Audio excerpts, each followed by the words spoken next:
So, the running continued for quite some time.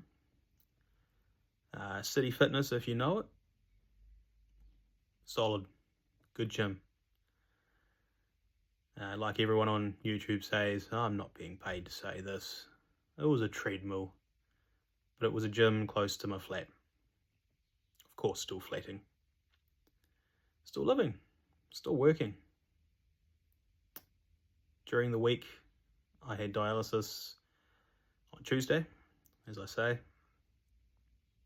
and I would get there about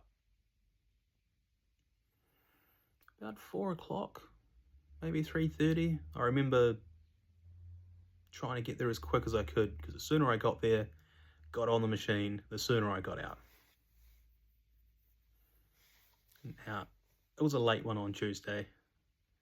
I'd finish up 8:30 sometimes, and there were occasions where things would go wrong. It was hard to dialyze. The tubes wouldn't flow properly, and the machine would beep and buzz and beep and buzz, and when it would beep and buzz, of course, the whole machine would stop. And as I learnt from the nurses, you had to get onto that quickly because the blood had to keep flowing or it would clot, of course, and clot's bad. So sometimes it was late. Get back home, shattered, whopping in balance as everything would normalise, fluids and nutrients would come out of the muscles back into the bloodstream and everything would balance. And sometimes I'd cramp, like I say, and I learnt from the nurses that just a little bit of Marmite under the tongue was just enough to stop things from cramping, and it was wicked quick, seconds.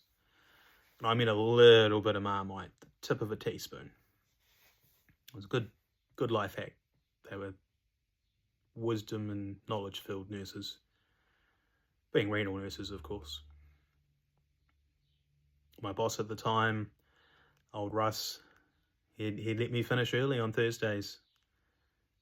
I would finish 2.5 hours early, so like 2:30. Gave up 2.5 hours pay, and by this point, I didn't really care about money. I was just stoked that he let me go early and I could go to ward early, finish up early, get home early. So internally grateful for him. There was a time when I first went back to work. Not to work, but to say, this is what's happened. And I stood in his office with Murray, ops and site managers, and I lifted up my shirt. I showed them the bloodline in my chest and said, this is where I'm at. Fully prepared to, it's been good. See you fellas later. And old Russ looked at me and said, you're not going anywhere.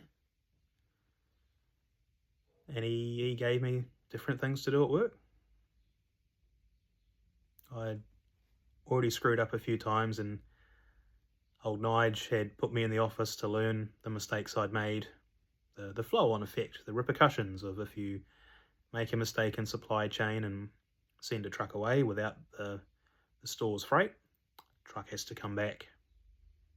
So I'd learn. He made me learn the computer, the system. And as Russell put it, you know more than other people.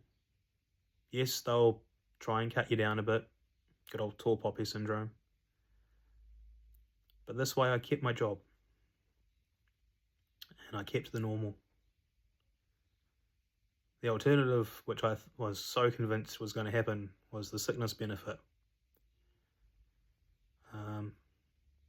Thank goodness it didn't.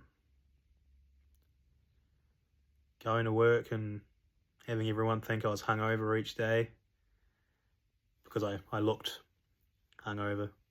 I didn't correct them.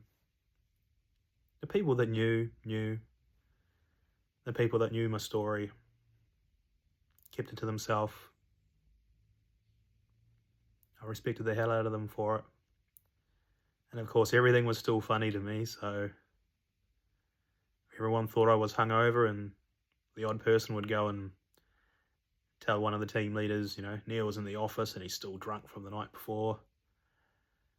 Nah, Neil was in the office and he's just gripping on to what he can to stay here. Mad respect, guys.